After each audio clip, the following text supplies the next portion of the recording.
I also need to be convinced not to name the episode six times. Like, yeah, X6. Yeah. Oh, God.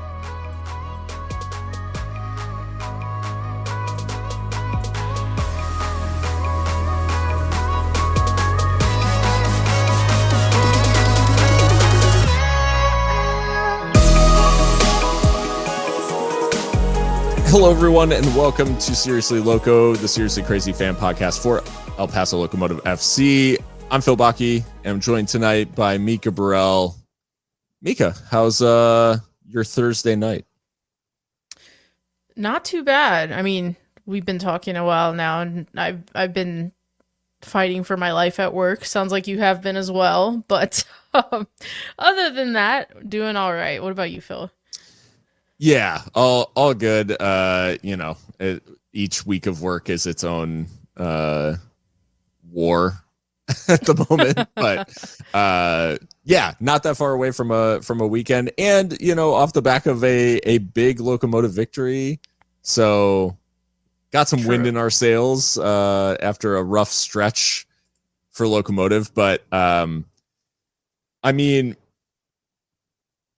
a lot to talk about, I guess. Well, obviously, for those of you who are finding the podcast for the first time, check us out on all the major podcast platforms. But we'll be talking about Locomotive's defeat of Las Vegas and what to make of a 6-0 win, a record win in club history. And then we'll look ahead to a matchup against the Miami FC which we match up with, or I guess kick off against in like 48 hours. So, right. Big matchup coming up for Locomotive to try to continue the momentum. But Mika, I mean, 6-0, obviously there's a bit of sticker shock probably for people who have not been paying close attention to Locomotive season, and certainly there was shock for us that have and are following them week in and week out, because 6-0, the offense had dried up recently. For them to storm back like this, it probably feels pretty good, and there's context around this game that makes the 6-0, that sort of qualifies the 6-0 win a little bit. Yeah, I mean, it's the old cliche, you can only beat what's in front of you, and we certainly did just that. Yeah. Could have been worse, actually, for Las Vegas Lights, if I'm being honest. But yeah, you're right to say that there might be a bit of a shock for someone who's just been following the results and not really following too closely the Locomotive season. But yeah, I mean, you do have to give credit for getting the result. And I think they're finally, it seems anyways, building some positive momentum. We had the the win against Union Omaha. What was a dead rubber, of course. Yeah. And so, I think when we said it as much that, even though it was a dead rubber, we were still looking to build some momentum from that. And I think clearly we did. That's 2 clean sheets. In different competitions, obviously, and it is a weak Las Vegas side. I think they've lost a couple of players. Valentin Noel, notably, moving to the team up the road there. Yeah. And then, of course, Antonio Nocerino, of course, being relieved of his duties as Las Vegas has finally decided it wasn't good enough. So they're going through a bit of a transition period, and I think we caught them at a bad time for them. Obviously, we joke often on this show that, like, new manager bounce always goes against us. Well, we were able to avoid it at least this time, because they did appoint their more permanent guy after this game. So yeah, I think it's an important win. I think we can't extrapolate too much out of it, because again, this is a really weakened Las Vegas Lights that I think after like the third goal came in, they were just kind of resigned to defeat. It almost felt like. But yeah, a record-breaking night in a couple of ways, so we do have to acknowledge that as well. But overall, I think, we just have to be pleased, but not go too overboard. Yeah, like you said, I think the fact that there is a new manager in town now for Vegas, which, obviously not that relevant in terms of Devin Rensing is the guy who's been brought in. He's a former assistant now of Ben Pierman at Charleston Battery.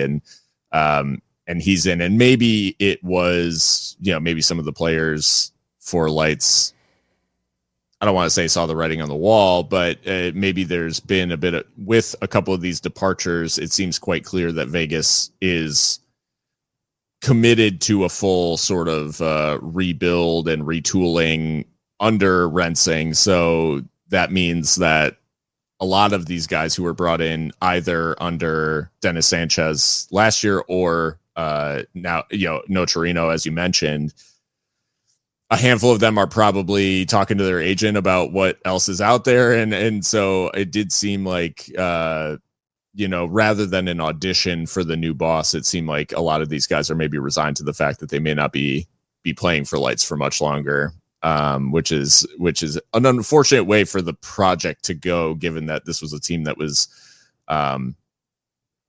very, very close to hosting a USL final last year. Like they were beaten in the semis, I guess, by Colorado, or in the conference final by Colorado Springs, and knocked off New Mexico and all of that stuff. So so that is sort of the elephant in the room. But like you said, Locomotive have to beat who's in front of them, and they did resoundingly. Like this was a very comprehensive victory. It obviously, maybe the scoreline gets a bit ugly, like you said, after the third goal. But talking about the lineup and sort of the personnel involved, we maybe didn't see as much of a shakeup as we thought we might going into the game, because Christian Sordo, new signing, we didn't even get a chance to talk about the fact that he's really been added, on the podcast yet. But Sordo really played quite well in Omaha, and it's a team, Locomotive had been struggling for goals. Little bit of revitalization along the front line, all that stuff. Obviously, the departures of Toomey and Daniel Carter. And in the end, it ends up not mattering, but the sort of typical lineup kind of gets the job done, with some substitutions late on. But it was sort of Wilmer avoiding a shakeup in favor of the more favored personnel.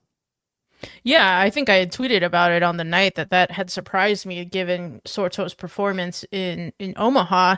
He was the reason that we scored the goal. I mean, he had that wicked shot off the upright that just bounced into Beto Avila's path, and he was able to just nestle it home.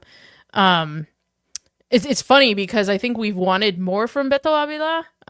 And since Sorto's come in, he's scored 2 goals. So there you have it. I mean, that's football, I guess. But I was surprised not to see him start. Did come on later on, and I think actually, I mean, his first involvement is like a wicked curler that Rosarena has to really reach for. So that looks promising. But as far as the lineup itself, I think really the only maybe like surprise, or not even a surprise, but just the place where we see the most change week to week is just in the fullback positions. So Ruiz and Quesada are trusted for this one. And then Gabi Torres, of course, still, being the midfielder now that we know him as, rather than a fullback that he came in as. And then I think I don't know, maybe I'm again trying to extrapolate too much out of this when I shouldn't, but I think Ortiz and Tumasi is, to me, becoming the ideal center back partnership, or at least it looks like it to me from this game, just because I think they complement each other very well. I mean, Wahab Akwe, ever since the mistake against Phoenix, I mean, we just really haven't seen too much of him, and I don't know how fair or not that is. Yeah, but it's kind of wild, like how frozen out he's been, like, or whether there's an injury, like, and that's what it's really tough to say necessarily, like what's gone on, but it does seem. Well, when you hook him at halftime, yeah. So, and which I think is unfortunate, because I think Wahab has traits that are useful. But yeah, so, and then of course Daroma and Calvillo in midfield, expected, and then the front three that we know and love, Moreno, Avila, and Cabrera Jr. So, but yeah, overall fine lineup. I think it was more than enough against this again weakened Vegas side. And yeah, they end up scoring a ton of goals, 6 goals, and none of them by Andy Cabrera, which is fascinating. Yeah, because we were worried about are we becoming too reliant on him, and he said as much. It's, on a given night it's me, but it'll be somebody else next time. And I mean, he turned provider on the night. So, yeah, ultimately the selection was spot on. You had mentioned the dynamic of Gabi Torres and Ricky Ruiz, and it's gone kind of back and forth over this tougher stretch for Locomotive where we saw Wilmer go to deploying Gabi Torres in midfield, and we sort of talked about the fact that, hey, maybe it's just better. Ricky had a couple of challenging games defensively. Also, he wasn't like providing as much like going forward. So we were basically asking the question of, does it just make more sense, in sort of the Trent Alexander-Arnold sort of conversation of, should Gabi just be deployed as a fullback because you get the best of him, when he's playing fullback?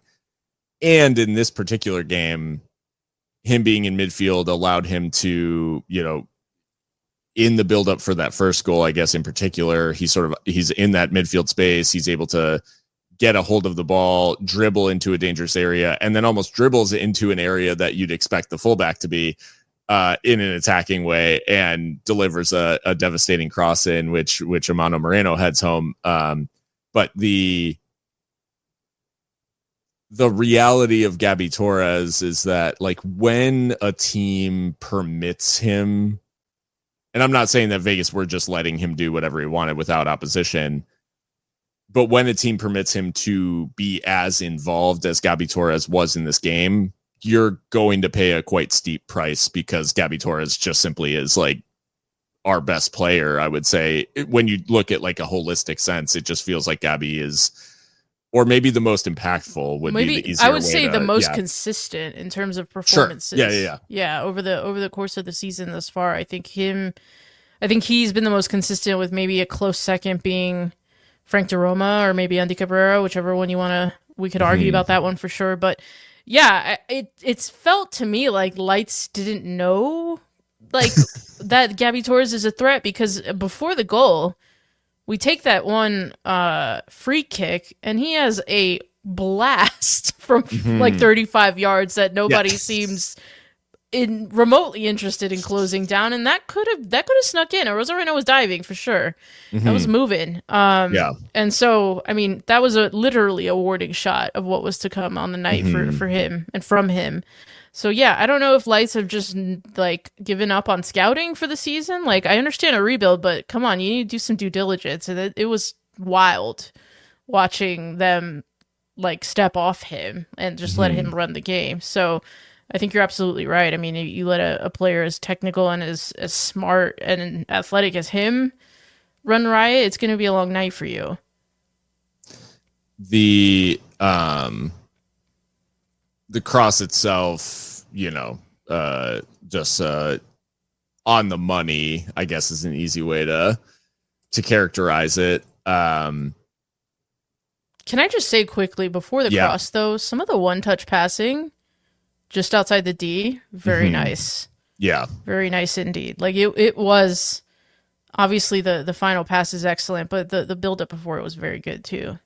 Yeah, and I think it's Eric who... Quezada into maybe it's Moreno who actually lays it off, which that was so Quezada like to Calvillo to Moreno to Calvillo out to Gabi and then back into Moreno. So yeah, quite a flowing move, and it was, I think it was at this point of the game, it was still obviously very much a contest, just approaching the 20-minute mark and all that sort of stuff. Lights were very much, there was no sense of capitulation or something like that this early in the game. This was very much a contested goal and all that sort of stuff. And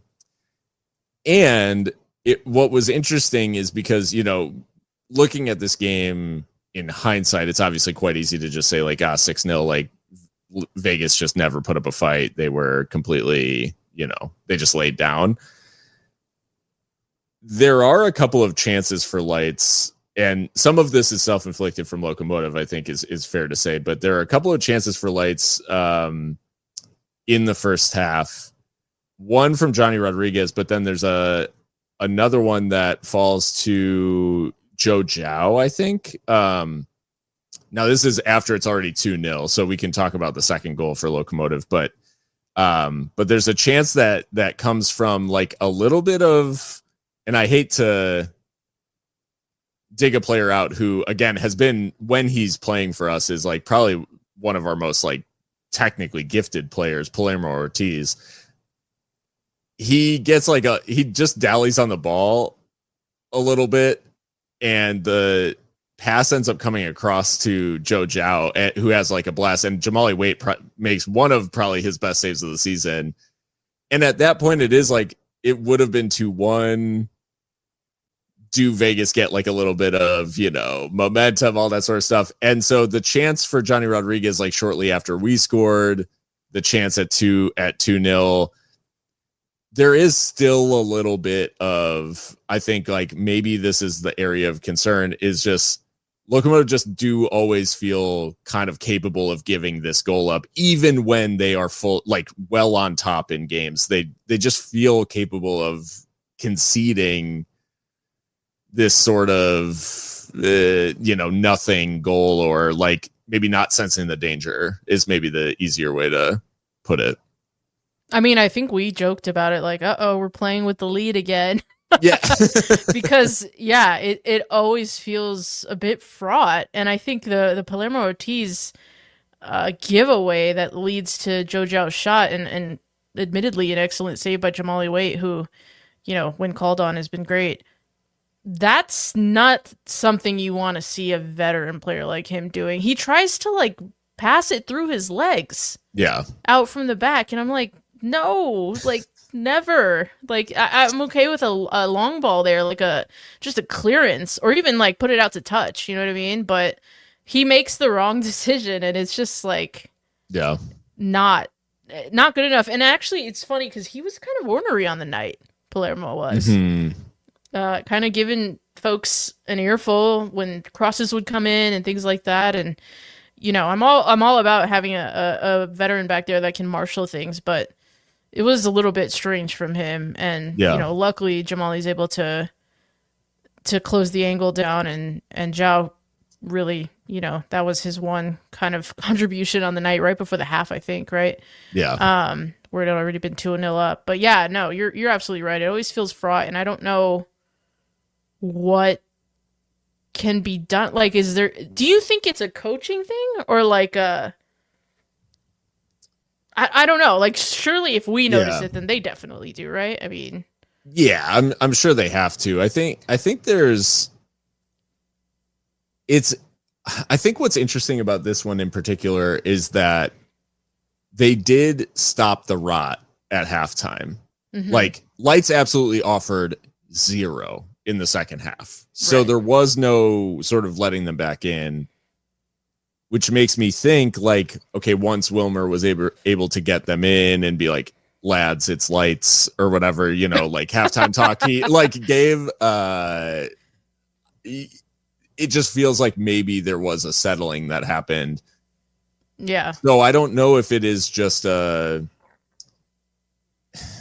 don't know. It's hard to kind of pinpoint, because my gut sort of reaction is, well, because this is something that they're dealing with in real time, like on the pitch, is it a reflex basically of this team has enough people who are around for, what was a disaster of a season last season, where if we conceded first, we definitely weren't coming back. And if we had the lead, we were definitely losing it. Right. And there was a bit of, I just wonder how much of inevitability this, about like, that? yeah, I just wonder how much of the sort of subconscious maybe like retreat occurs when it's like, okay, we've got the lead, we've got to like hang on to it, and it's like, no, we can continue to press our advantage, we've been the better side, we have tons of the ball, we have like, you know, like you by don't trying have to play within yourself, you actually expose yourself. yeah, where it's like, no, don't let them back it, like don't step off of their neck, like you've got them, you know, like you're well on top, you're tearing them apart, like you've got what you need, just like keep just keep playing assertive, and I think it's in those moments where we play a bit passively that it feels maybe more inevitable that something is about to happen. I think I said it the last time we talked of like, and maybe this makes more sense now having seen it yet again, of like we play like a team that defends better than we do. Like, like there are teams that can manage a game like that and it'll be fine. We're not one of those. No. So we might as well keep pressing and going forward than than trying to like consolidate something. And there was an element of like, you know, like I said, it's like we get out of halftime and it was effectively the match as a contest is over. Basically the second the halftime kickoff was taken, it was just like complete domination. I do want to talk about briefly the goal from Quezada, not to overshadow it. It is a bit of a, you know, it's one of those in that he has a hit. He's really lucky with the deflection. It finds its way, you know, wrong foot's a Rosarena. He's not able to get over to it. And sort of the larger talking point of this goal is that if it had not been a goal, the idea that this isn't a penalty and maybe potentially a red card for Lights is, I think the referees like let off the hook pretty drastically by this deflection. 1,000 million %. Yeah, this is one of those ball don't lie kind of scenarios. It's absolutely a penalty that I think it's Hertig drags down Moreno. Is that right? Yeah. Who he had like elbowed in the back of the occiput for the first goal. So yeah, he and Jones, who I think is on loan from an MLS side, Nate Jones. Shocking. Like shocking defending and shocking like challenges. Like both of them I think end up on yellow cards. Both of them probably could have gone. And yeah, I think Elijio Araguin just misses this completely. Like, this is absolutely a stonewall. He's pulling his shoulder back. He cannot run forward. Yeah. You know, and Amanda Moreno, we know like one of his attributes is like his balance. So he's really not going to be going down super easily. Right. So yeah, it's absolutely a penalty. Yeah. And I think the referee, he spared his blushes. He's like, you can see kind of right before Quesada takes the strike, Araguin is like in the corner, like wagging his finger like, no, never a pen. I'm like, are you blind? Like that sequence was like in slow motion. Yeah. So yeah, that annoyed me, but I'm glad that Quesada was able to squeeze that one through. Because he's a player, he's an interesting player because I think he's had like he tries things and they don't always come off, and sometimes when they don't come off, it's like disastrous. Like it's a big turnover or something like that. So you know, when he does try something like this, I'm glad that he was able to be rewarded because, you know, for what it's worth, I don't think you want to like coach that kind of instinct out of a player. So no, for sure. And I think largely he's been on, like come out of most games maybe in the positive side for me in terms of like the way that some guys have carried through the season. For sure. I'd say he's more on the plus than minus. Like I feel better about Quezada than I did certainly at the beginning of the season. Put it this way, he's had more of an impact than Memo Diaz, which I think we are surprised by. Yeah. Yeah. No, it's I think he's been a very important signing, and the fact of the matter is he's been done more good than bad for sure. Second half, there's a sort of immediate controversy again. This time, it's basically right after the halftime kickoff. Locomotive get forward, nice passage of play, and it's a absolutely ridiculous pass from Gabi Torres finds Wilmer Cabrera, and Wilmer Cabrera, or Andy Cabrera, I should say, he falls victim to like the old adage in soccer, which is essentially as long as you get the shot away, it doesn't matter what the defender does. And on replay, this was like maybe the more egregious of the two penalty incidences because it's so impacted the power with which Cabrera is actually able to get the shot away. Because this was Jones diving in, and it's late, it's nowhere near the ball, and Andy is essentially penalized because the shot trickles to a Rosarena, even though if he had been able to actually fully shoot without the challenge coming in, he probably puts that one away. Yeah, I think this is the even more shocking one, and I kind of wish we had another angle of it, because while I absolutely agree with what you're saying, that like this whole idea of like you got the shot away, so there's never a penalty, which is asinine. That's not what the rules say. But I wonder almost if the defender is the one playing the ball towards his keeper rather than Andy having gotten the shot off because of the angle of the challenge. I mean, are we even sure that Andy did get to shoot, you know? So I don't know. I could be putting on the tinfoil hat a little too tight there, but is it the defender sort of like his slamming his foot into the ball? Like his follow through, you know, gets Cabrera, then gets the ball. Like right. Yeah. So yeah, and it's incredible that he found that space there, and it's actually it's Jones who's ruining the offside line as well. Yeah. That keeps him there in that space, and then Gabi's able to find him like a freaking number 10. Yeah. So yeah, this is a bad non-call again, and again, Adegin is well placed. Mm-hmm. So I don't know. I just don't know if he like had. I don't know. I was gonna make a gambling joke because it's Vegas, but maybe I shouldn't, slander a referee on our podcast. But it was just wild. Like, yeah, this should have been 8-0, assuming we scored both those penalties.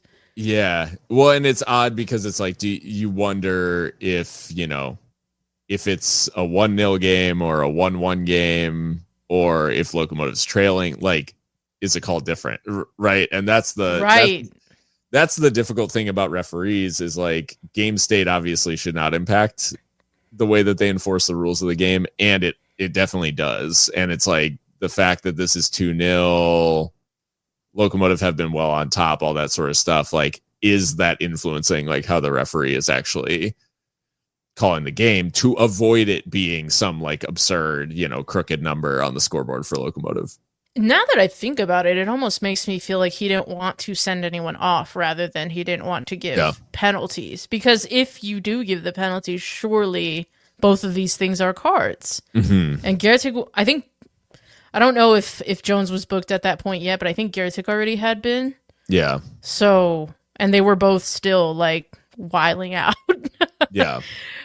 So yeah, I don't know which it is, but you're absolutely right that for whatever reason, game state appeared to play a role in this, and it really shouldn't have. I mean, these are just the rules. Like,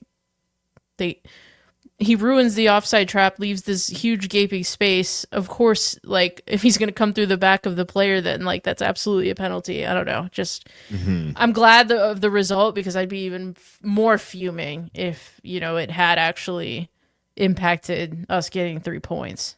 Yeah.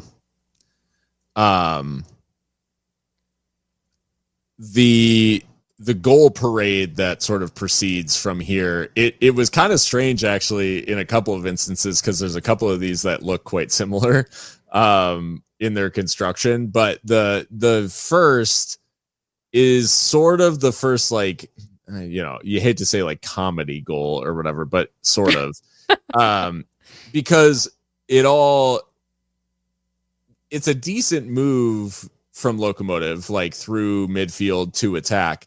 But the actual hockey assist, I guess you would say, comes from Nigro, I think. Like, he just straight up kicks it off of, like, I think it's Cabrera's trying to, like, basically trying to take control of it.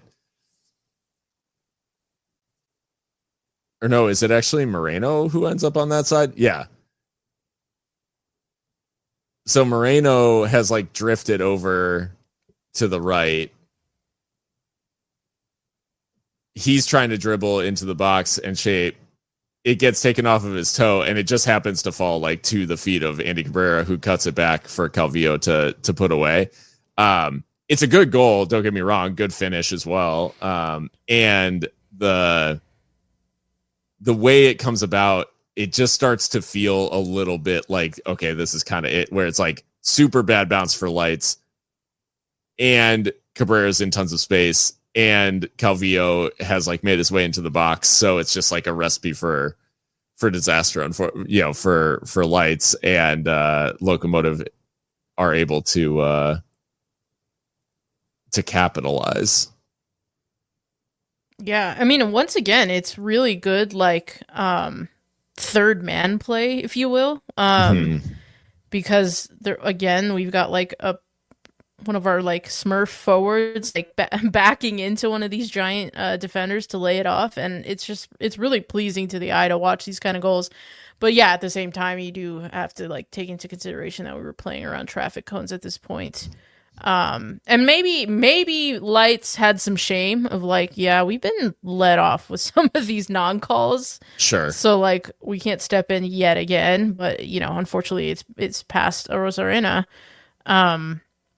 And I mean, I'm so pleased for Eric Calvillo, because I think we've had some concerns, whether we've expressed them or not on this podcast, I don't remember, but of just, like, is the team, like, moving a little bit past him, or is it going that way, if not right now? But, he's proven that he can still, make an impact. And I think when he scores goals, like, it's very clear that his confidence goes up a level, because then he started, like, shooting from outside the box and, like, things that he doesn't always do. So yeah, for him to get a double on the night, was great. But yeah, also, I just want to briefly, because I kind of talked about it at the top of the show, but I think before Eric's second goal, I think Christian Sorto had come on, right, if I'm not mistaken? Yes. And his first involvement is that, like, curler, which I'm like, for all, I don't know, like, Sorto, I don't know why I thought he was, like, much older than he is, but he's only 25 years old. He looks very fit. Like, that he looks up to speed. And that encourages me. Totally agree. I think that surprised me because of the lack of minutes that he's had for Loudon. Right. I was concerned about, like, oh, is it going to take him time to get back up to game speed? Similarly thought, just for the amount of time he's been around the league, definitely thought he was older than he is. Yeah. And the way he, I can't remember who gets isolated with him out wide.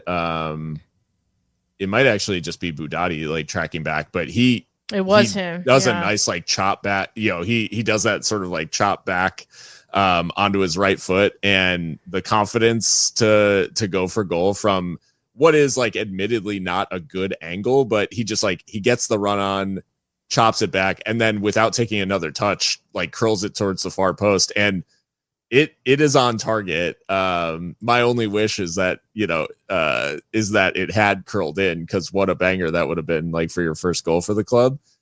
But I was certainly encouraged by the fact that, fitness wise, he's not going to need any time to bed in. Like, he's clearly got up to speed, which is nice to see for a guy that just, like, he just struggled for minutes in Loudon for whatever reason, and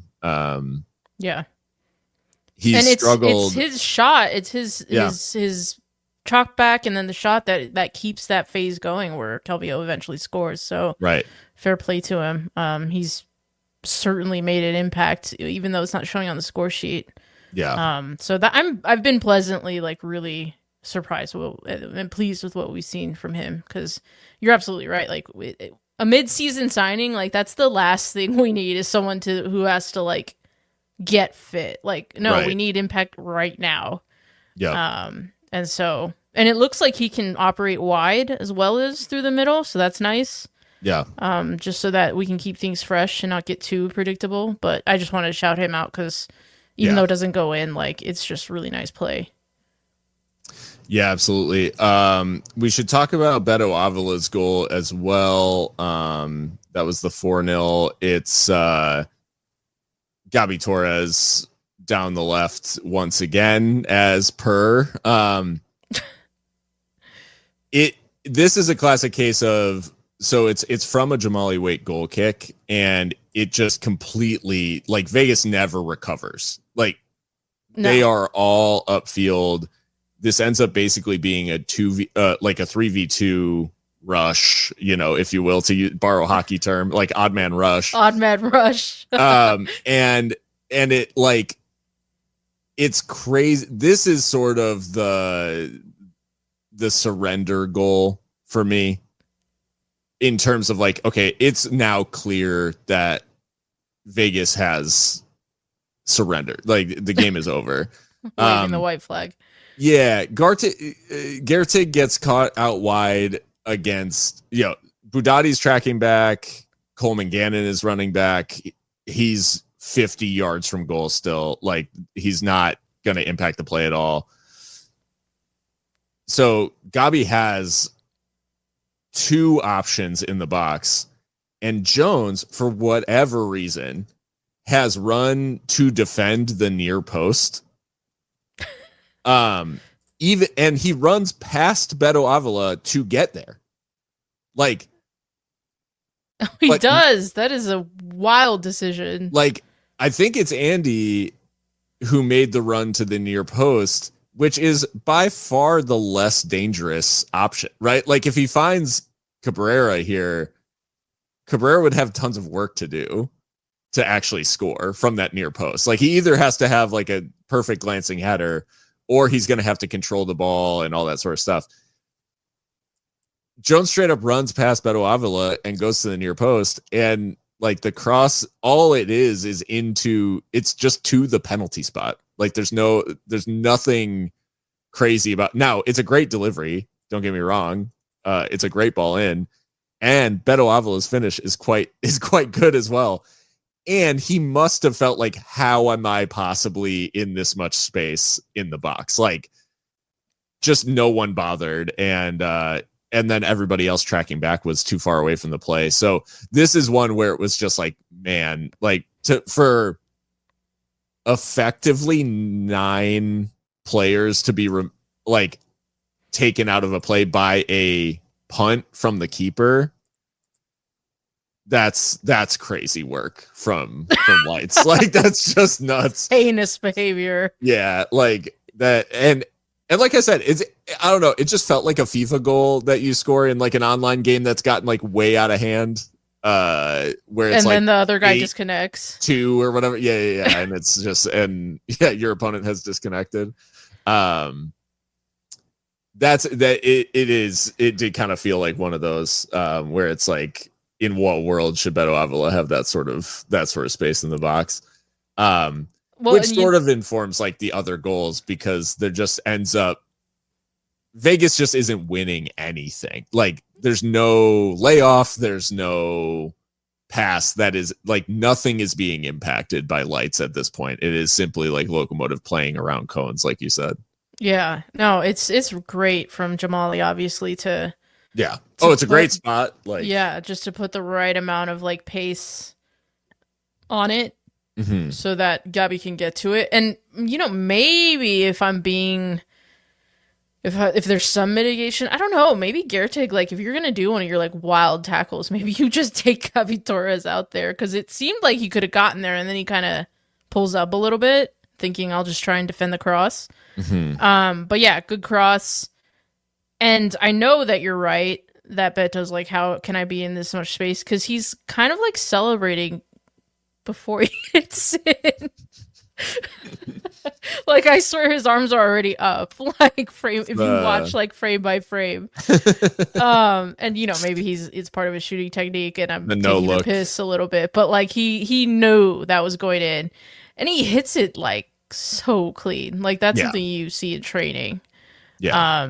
But yeah, no, I don't know if we're gonna see another like 3-on-2 ending in a volley Yeah. goal again like that this season, because that was like you said, crazy work.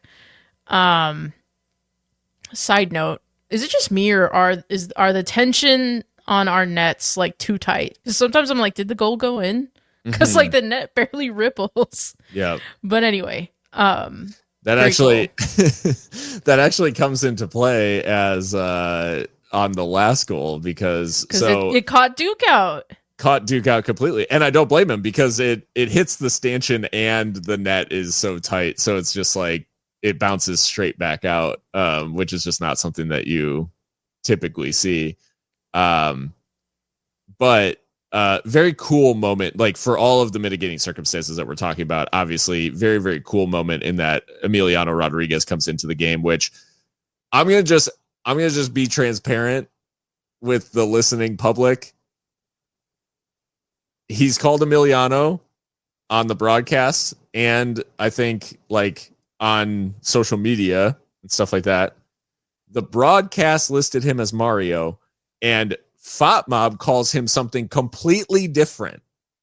I thought FotMob called him Mario too. What do they call him? Or maybe they call him Mario. I thought there was a third name floating around.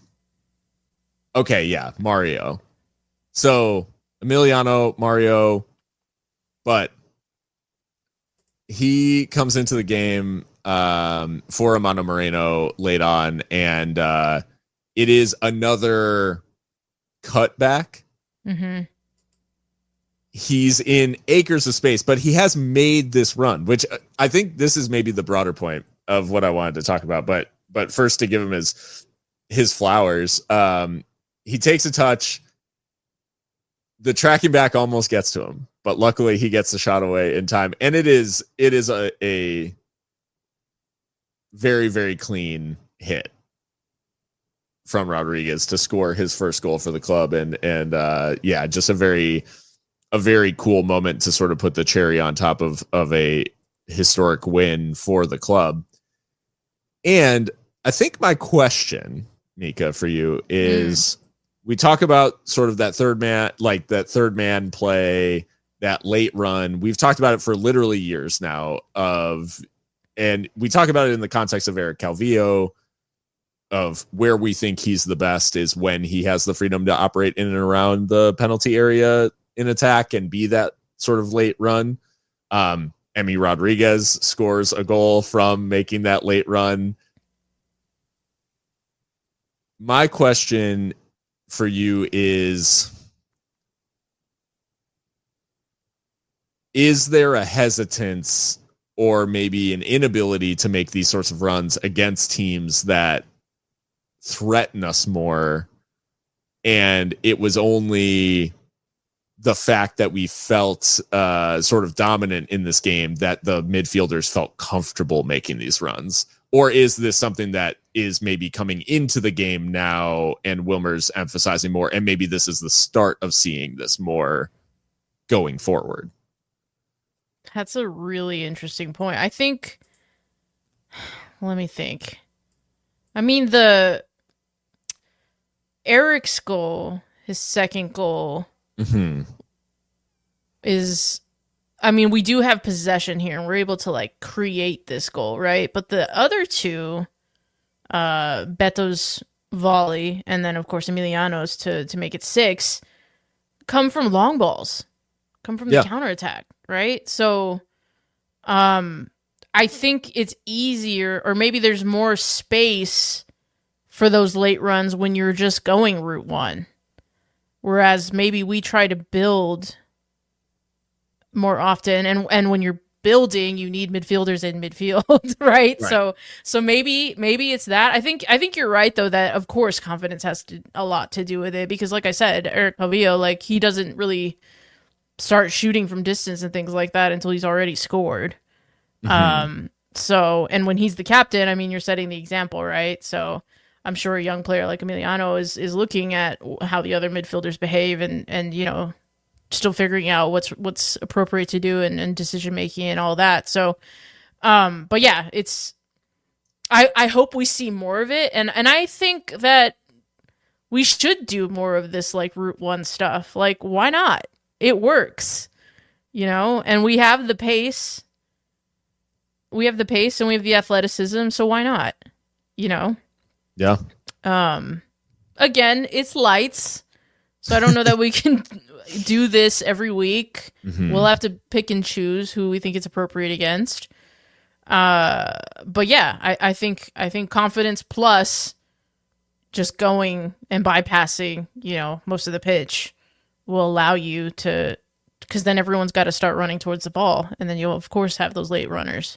Yeah. So, but yeah, I'm very pleased for the young man. He was beaming.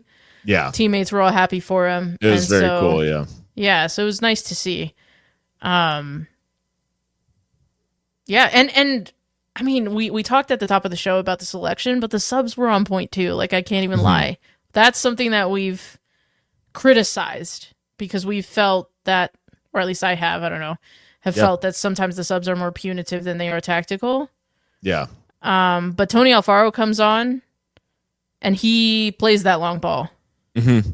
That ends up being the sixth. So fair play. Yeah. The subs were all impactful as well.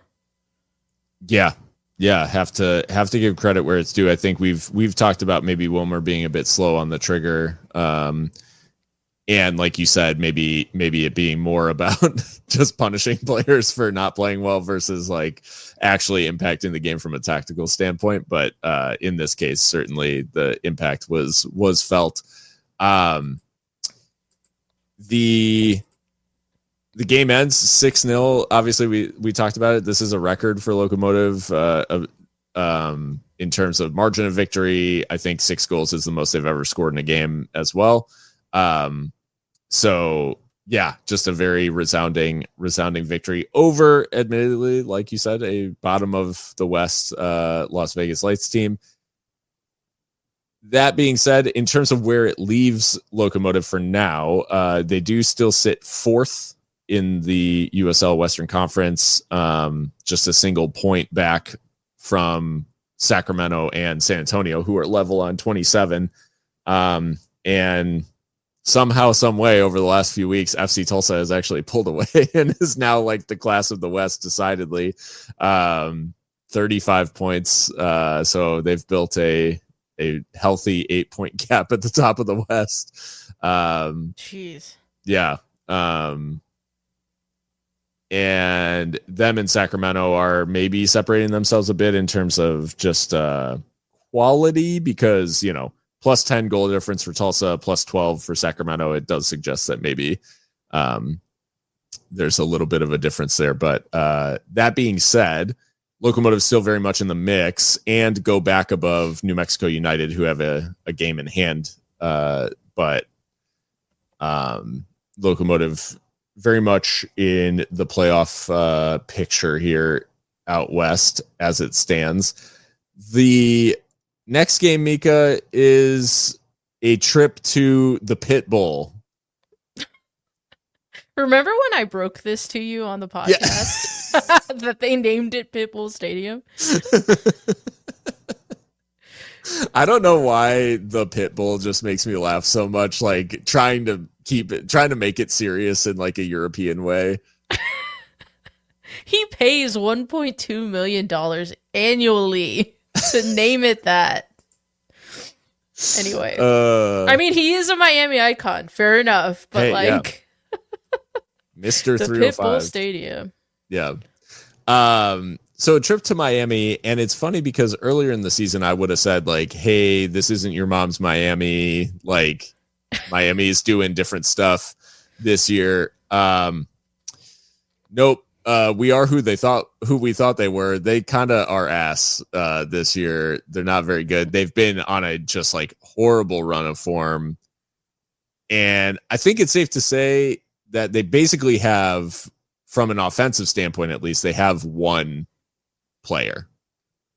And that's Francisco Bonfilio, the Argentine forward, who has 11 league goals. The rest of the team combined has 6. Well, that's simply not good enough. Jesus Christ. If you were worried about Andy Cabrera scoring too many goals, let me introduce you to Francisco Bonfilio, who is literally the only person who scores for Miami. My goodness. I mean, he's had an interesting kind of playing career, because I think he was in Villarreal's setup. Yeah. So, obviously good enough for, the setup of Spanish club, then comes over to Miami, and 14 goals in 24 appearances is pretty good. And you've got to be feeding off scraps. Like, I'm sure he's making a lot of these chances himself. I don't know. I mean, I haven't been watching Miami religiously, but yeah. Wow. Okay. Yeah, Miami in tough form. I think they are winless since a 1-0 win over Charleston on June 15th. It's been like legit almost 2 months since their last win in any competition.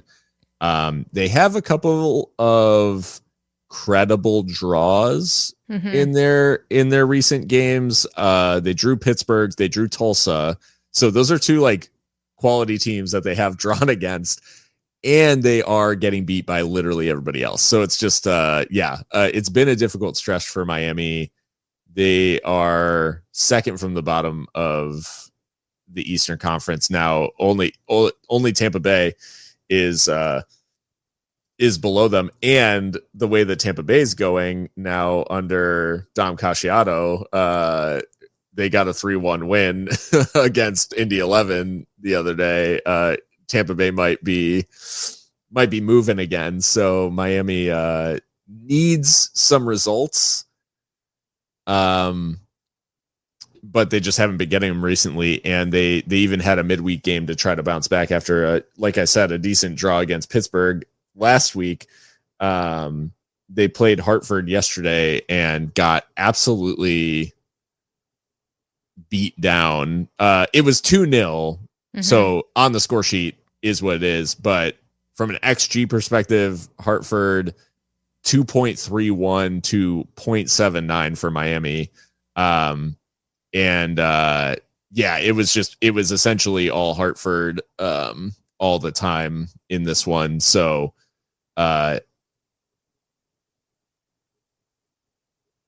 it feels like opportunity for Locomotive to keep the good times rolling, in that they're playing a team in poor form who are also going to be without Bolu Akinyode, who was sent off in this one, gives away a penalty, and the denial of a clear goal scoring opportunity gets him sent off with a straight red. So he'll be suspended for this one and will not get to face his former club. But it's a Miami side that like needs a result. And I would say Locomotive maybe on a travel like this to Miami, I am maybe I'm a bit concerned, I guess, given that some of these weird Eastern Conference matches have just not been particularly kind to Locomotive in the past. No, yeah, you're right. I mean, the last and only time we went to Miami, we got absolutely demolished 4-0.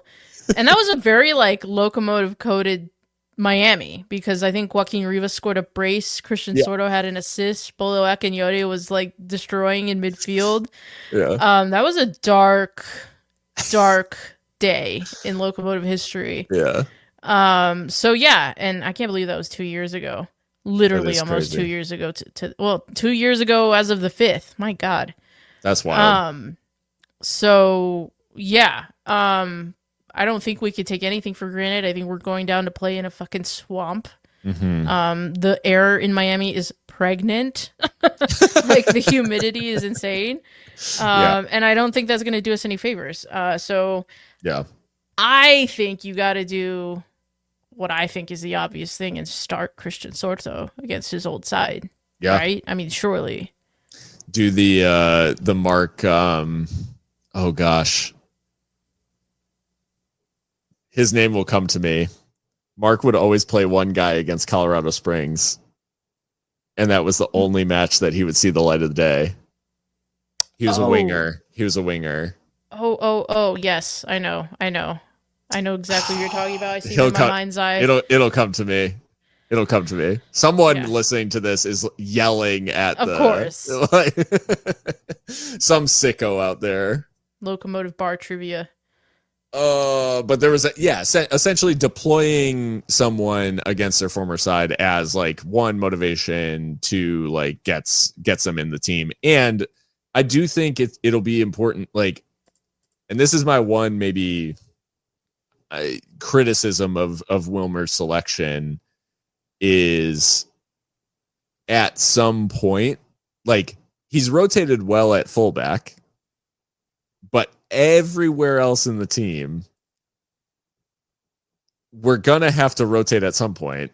And if the guys who are next up like don't have any sort of consistency or confidence or some fluency like with the team, we're going to suffer as a result when inevitably we have to play them, right? Like there's no scenario where the same 11 guys start every match through October. So at some point we've got to start building some confidence amongst the secondary group, if you will. And so, yeah, I would really like Sordo to start as a way to start to build some confidence among the guys who are going to be next up in the coming months and will need if we're going to make any sort of serious playoff run. I think I figured it out. Was it Saeed Robinson? Saeed Robinson. Yes, that's him. Absolutely. Saeed Robinson. His 35th birthday today. Happy birthday, Saeed. Happy birthday, Saeed. Yo. Forever Loco. Forever Loco. He actually, shout out to Saeed Robinson, because he was one of the OG like players who interacted with the podcast like very early on as well. In that second season, I think, like the COVID affected season. Yeah. Yeah. So shout out to Saeed Robinson. And yeah, always. Yeah. You knew he was first name on the team sheet against Colorado. Against Colorado Springs. He made like over 100 appearances for Colorado Springs. So yeah. He is like, you know, when you talk about if you talk about USL in like the same sort of way as you do with like MLB, people will talk about what cap is, what, you know, whose cap are they wearing in their Hall of Fame induction or whatever. It's the same thing of like, you know, whose kit is right. He's, you know, what sort, who's claiming this player at the end of his career. And it's like Saeed Robinson absolutely through and through would be a switchbacks player, right? Like, for sure, in terms of the length of time he spent there. And from our perspective, it's so funny that he'll forever be the guy that tortured switchbacks in a run of games that they did not beat Locomotive for the first like 4 years of their existence. So so yeah. You know what I find really interesting? What's that? About Miami? They are first in the league for successful tackles per match.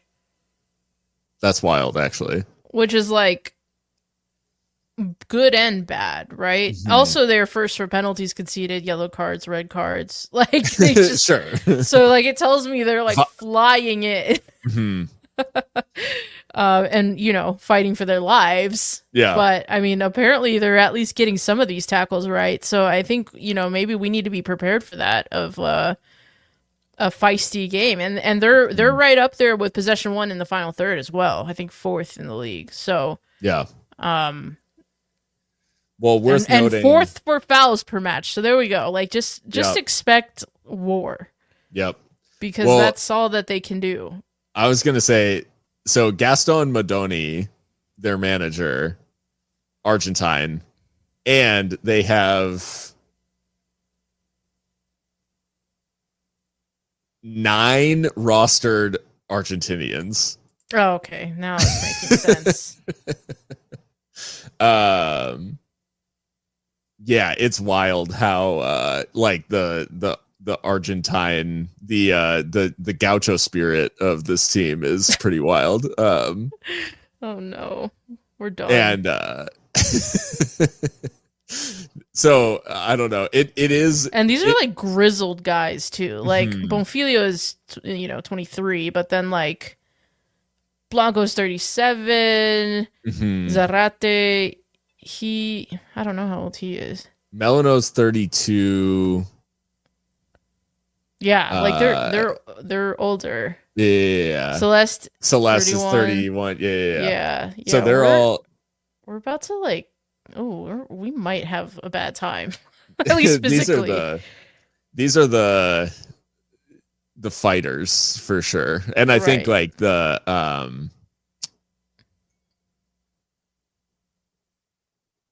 vibe actually it's a little bit San Antonio, like old school San Antonio. But yeah, I think Madonia is definitely, it's clear if they're the team with the most the most tackles won and the most bookings and the most sendings off and this is a team that is, unlike Lights in the late stages of this last game, Miami is not going to stop contesting, even if they aren't necessarily in the game. They are going to keep fighting till the 90th minute. So yeah, they are also, it's worth noting that they while they haven't been good anywhere, they are slightly better at home than they are on the road. So a return home, the one benefit Locomotive has obviously is that this Miami team is coming back from Hartford. Like they played Hartford yesterday and we got a whole week in between the victory over Lights and this game in Miami. So that is the one benefit, although the travel to the East Coast, I'm sure, won't be the most fun. I'm just perusing like Miami's website and the article introducing Gaston Madoni. Fans in Miami should expect a different style with the revamped roster under Madoni, one with aggression that will maintain positioning, which forces the opponent to play as far away from the Miami FC goal as possible. Okay, great. One with aggression. I mean, he's had a hell of a career in Argentina, scouting and being involved with Boca Juniors, and then he was an assistant coach at Racing Club, another huge club. So, he's not the only Argentine coaching in South Florida. It's not just Javier Mascherano. So, yeah, this will be an interesting one for sure. Yeah, absolutely. Well, that about brings us to the end, I think. We will have... We'll be back post Miami. I don't know. I guess we haven't spoken about whether we'll do a watch along or not, but it is a bit of an earlier kickoff for us, not for you. For you, it's like a reasonable time, right? It's a normal, yeah. When I told it was actually funny because talking to Erica, normally I'm like, yeah, Locomotive's on Saturday. They kick off at 9 or 10 or whatever. And when I was like, yeah, Locomotive plays at 7, she's like prime time. Like, why are they playing like at a normal time and not the middle of the night? But yeah, so they kick off at 7 Eastern, so 5 I guess 5 Mountain, and so anyways, we'll have to play by ear, I guess, whether we can pull off a watch along. The last watch along we did of a away match at Miami was obviously that one that you talked about, which was not good. So we'll see, we shall see, but yeah. Those watch-alongs, when they do happen, if you haven't caught them before, are on YouTube and Twitch. So tune in if you're ever jonesing during an away match. And other than that, check us out on the big podcast players. We're on all of them, and we'll be back probably sometime after Miami to talk about what's going on and hopefully another Locomotive win. But until next time, stay local.